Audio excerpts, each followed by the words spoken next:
This debate kind of got shouted out a bit, which is how I caught it. But Joe Rogan, very famous, um, with his $100 million from Spotify that he got, doing his podcast, and that's what he does now. And he's just a weird. He does a lot of weird stuff. He has a lot of like anti-trans and crazy people on and whatnot. But he does not like Sam Seder apparently. So he's doing this dig on Sam Seder's debate, but he doesn't ever mention his name because he's afraid of him or something. I don't know. But let's watch. Doesn't like giving attention to other people, in that sort of a way. Or something, yeah. But we're gonna watch him. We're gonna watch him sort of dog on Sam Seder, and he's gonna make the same mistake, and it's gonna be kind of fun. So let's watch him real quick. A future, healthy, happy life, and what's the impediment of those prospects, and how do we mitigate all these issues like inner city crime, violence, gangs, like all that should be of primary concern to anyone who's like, if you're running this country and you're saying, we want to make the greatest country the world has ever known, we think we have the greatest country, we can make it even better, and here's how. Well, number one would be we got to fix the ghettos. Number one, we got to the economic disparity, the disparity in terms of the prospects that people have for living a normal, healthy life without violence and crime. The difference between someone who's born in Baltimore and someone who's born in Beverly Hills are so off the charts different, and no one's doing jack shit to try to even that out. Like this idea about like financial equality, like you're not going to achieve that because you're not going to achieve effort equality. There's certain people who are just going to always work harder than other people. This idea of like we need to redistribute. I was watching this. Possible. Okay, so once again, it goes back to our initial point, right? Yes, we all recognize the problem, right? I would also say not just the ghettos, but rural communities really suffer, and they suffer from a lot higher crime per capita than a lot of the cities. So yeah, certainly a lot of people we could be helping out, but we can't redistribute the wealth, according to Joe Rogan, because income equality is never going to be achieved because some people work harder because that's how people make money, by working hard. But we just watched Paul Krugman explain, no, most people are inheriting it anymore, or they get it from their parents. It's not because they're harder workers. That's all gone. That era is over. If you thought that existed today, it's a pretense. It's not real.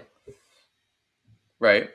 So he's wrong on that point to sit there and go, well, yeah, income inequality because some people are harder workers. I'm like, Jesus, Joe, you do not work as hard as a lot of people, and you're worth $100+ million. There are people working 2-3 jobs making $50,000 a year, much harder working than you. They didn't get any advantages. So that's all nonsense, but that's the mentality that has to go into it as well. No, if it's just about work ethic and it's just about that, we can ignore the solution, because the solution of actually having to just redistribute the wealth, we don't want to talk about that. So it's got to be that it's all personal responsibility. And then it's a big problem, but then what's the solution? There is no solution. Everybody's just on their own, which is convenient when you already are wealthy. It's like, well, sorry about your luck. Right. I guess that sucks. I've already won the game. I'm going to go hang out on my yacht now. Yeah, this is really we're ahead by 1 touchdown at the third, into the third quarter. So we're going to end the game now while we're ahead. It's like, no, we still got game to play, brother. But they don't want to do that. We got to skip by it. So we're going to go to his next thing here. But this is how stupid it is. But he's an emblematic. Amplifies. He's emblematic and amplifies. Sorry. I had the two words together. He's emblematic. We're going to put the words together. emblematic of the problem, which is we recognize the issue, but we don't like the solution, so we're just going to ignore it, that there's a problem. Or we're going to say the problem can't be solved, which is what he's doing. Which is what they all do, all the conservatives do on all the finance channels that we watch. And it's bullshit. But he's the poster child they're talking to, and he's regurgitating it. Conversation where this fucking dork was trying to say that all money. Okay, the dork he's talking about is Sam Seder. Over $3 million that a person makes should be taxed at 90%. Like, that's great for you to say, because you're never going to make $3 million, you fucking idiot. But that's so stupid. The idea behind it is so stupid. The understanding of where that money goes is so stupid. The understanding of incentives. Well, what about fucking venture capital money? What about all the fucking money that you need to make an iPhone? Do you think anything's going to happen if you tax everybody over $3 million 90%? No. Where's the money going, by the way? It's just, we already explained. That's the problem, is he doesn't know, and we just explained it. Tends to go back into your business because you don't want to pay the tax on it. I mean, that's what tends to happen. It tends to go back into investment in business, hiring more people, expanding companies.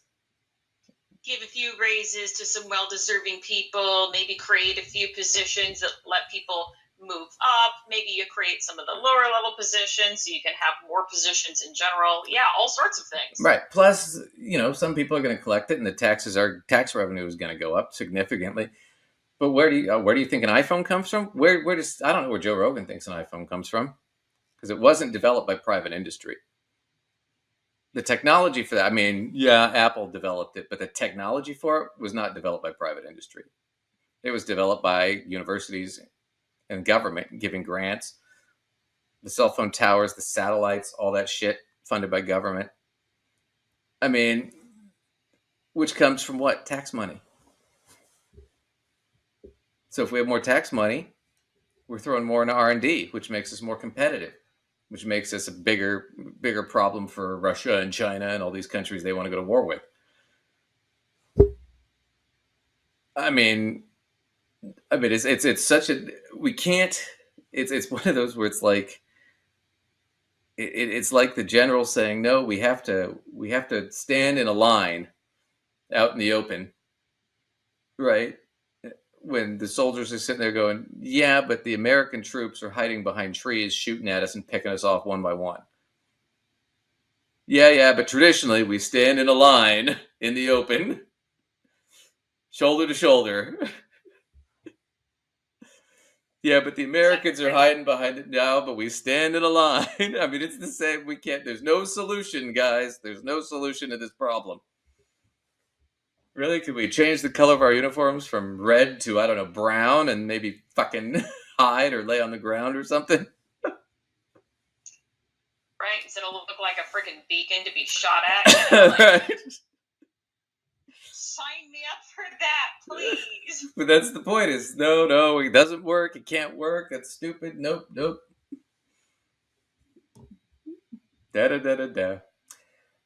So anyway, I'm just going to close it on that. But that's the point, is yep, we know the problem. We have a pretty good idea what the solutions are. Absolutely, raising taxes would help dramatically our economy. It would help the lower class quite a bit. Might actually help the inflation issue right now. I mean, there's lots of benefits here that could be happening. But we can't talk about raising taxes because that's stupid, because wealth equality will never happen, because it's all about personal responsibility and, fuck the poor. Well, the ones, talking about personal responsibility are the ones that very simply don't want to give up their lot in life. King talks about it in Letter from Birmingham Jail that, rarely does the person who has a particular advantage want to give up their advantage for the sake of other people being equal to them. No. You have to apply some sort of pressure to require it. So what does that pressure look like in this particular situation? You know? Well, and right now it's voting and unionizing, and and asking for more wages, but they're going to push whatever buttons they can.